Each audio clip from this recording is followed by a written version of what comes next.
an update on the City Financial Wealth Fund, I'm joined by its manager, Mark Harris. Mark, good to have you back in the studio. Oh, very good to be back, Jenny. So as we enter 2018, let's start with your outlook for the year ahead.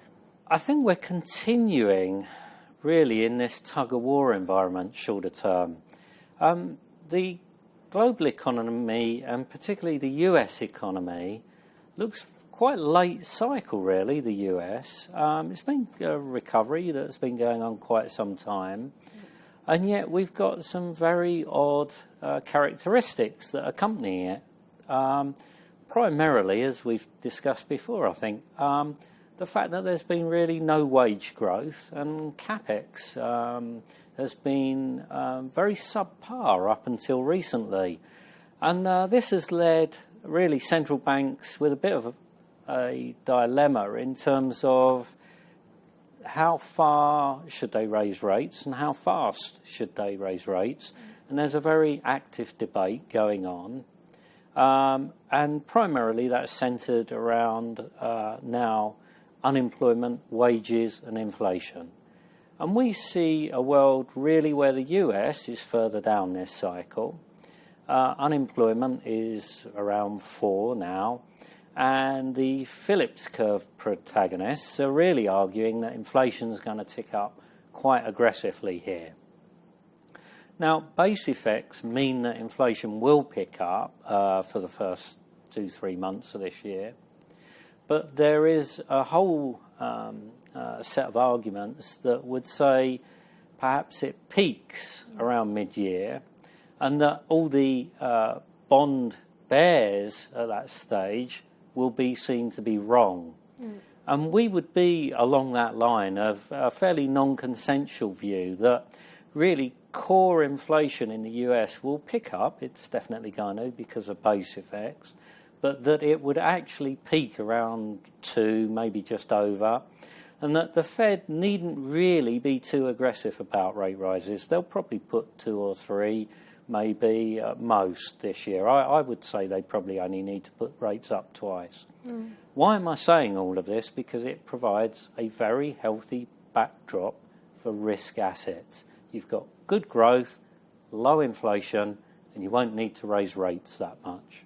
So then where would you say the risks are coming from?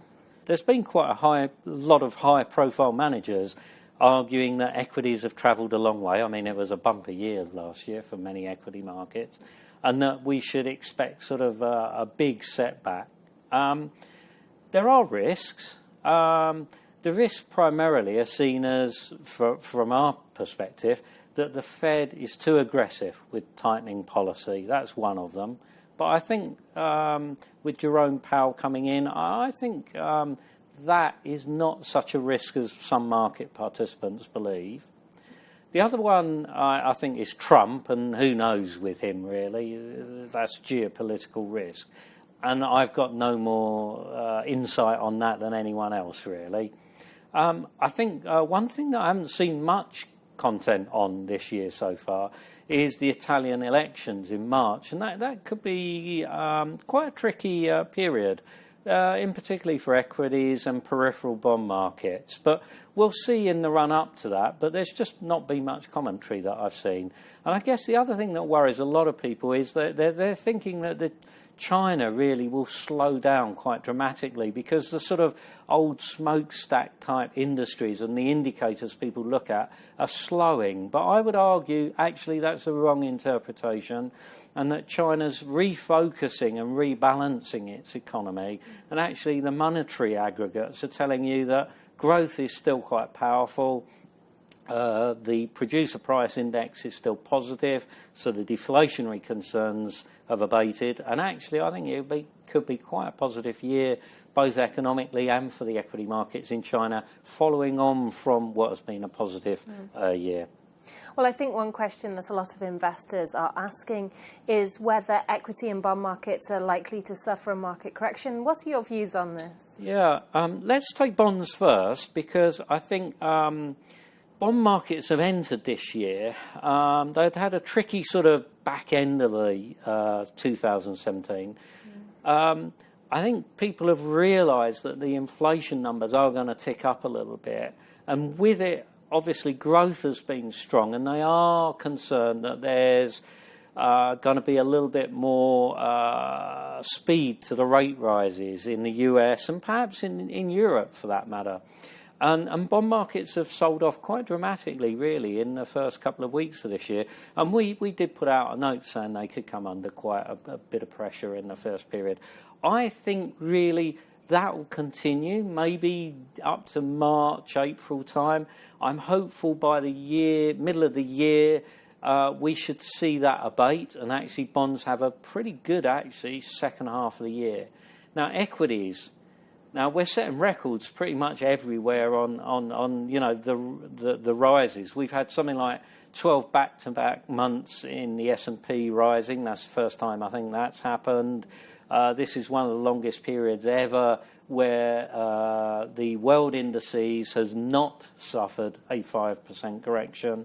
And I think we're about 5 or 6 days away from the S&P being on record territory without a 5% correction. It's also very overbought. We're seeing sentiment very optimistic in the US. The chances for a short-term correction, maybe 3 to 5%, are there, I think, for the US. But I'm not saying it's a major correction. I'm just saying this is a normal part of a process in most years. We didn't see it last year, so we're sort of overdue a minor correction in equities. That could come in the next couple of months, and I think that investors needn't worry about that. It's all part and parcel of what equity markets usually do. I'd see it as a healthy thing. So that's sort of where we feel things lie at the moment. So where are you seeing opportunities then?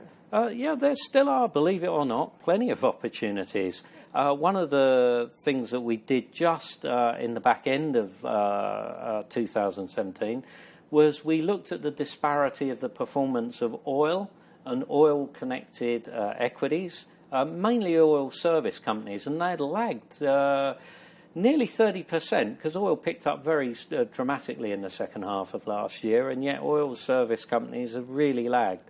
And we put a minor position. I think in the Wealth Fund it's about 3%, and we also put in a couple of percent in these things called master limited partnerships, which are really to do with oil pipelines and the transportation of oil.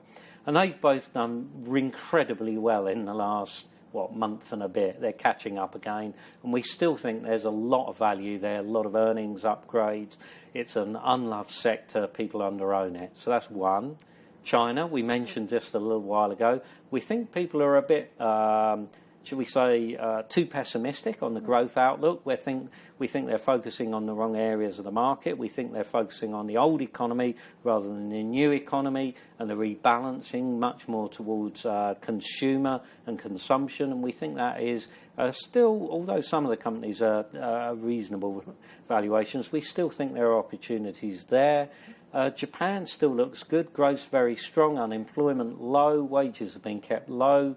The Bank of Japan have stayed with their 10-year yield compression, basically, or yield control, I think it's called. And that all augurs well, we think, for risk assets in Japan. So Japanese equities, we particularly like domestic consumption because we feel that the yen might be a little bit stronger than expectations. But if the Bank of Japan release that yield control and the yield curve steepens at all, banks could do phenomenally well. And we are looking at a more value-orientated strategy at the moment, but we're not deploying that within the fund.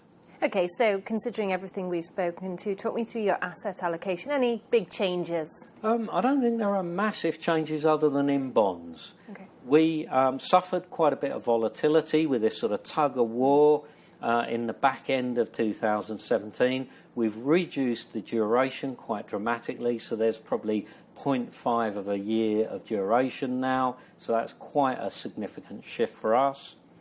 We've maintained our equity weightings, although in literally the last couple of days we've reduced them very slightly. There's about 52% in equities.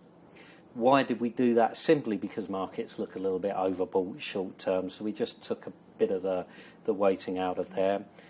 We've kept the alternatives at about 10%, property at about 3%, so then the rest of that book, 37% odd, is primarily in credit type funds with low duration. And we're going to stay with those. We think areas where we're looking at, we're definitely looking at adding a Chinese equity strategy. We might add to our Japan weighting a little bit via a value strategy. Elsewhere, we're pretty comfortable with what we hold. And as I say, they've been rewarding in the last 2-3 months. Good. So your key messages, what would you say they are? I'd say this is still a positive outlook for assets. Now, people have described it as Goldilocks, i.e. this low inflation but good growth environment. Now, that can continue, and the data would tell you that is the most likely route forwards. Now, it is fragile because if wages tick up enormously, i.e. you get wage growth above 3% in the US, bonds will come under pressure, and that inflation, trade-off will also come under pressure. So that could put some pressure in there. But in essence, we believe that you still should have a period of low inflation, good growth. Central banks do not need to raise rates that much, maybe 1 or 2 rate rises in the US, a little bit of tightening in Europe via bond reduction in their bond purchases. And we actually think China and some of the emerging markets could kick on. So we've got a global synchronized recovery with relatively low inflation. That's good for risk assets. Second half of the year, we think bonds could do well as well, as it's proven that inflation really isn't that much of a threat. Super. Mark, thank you. Thank you very much, Jenny.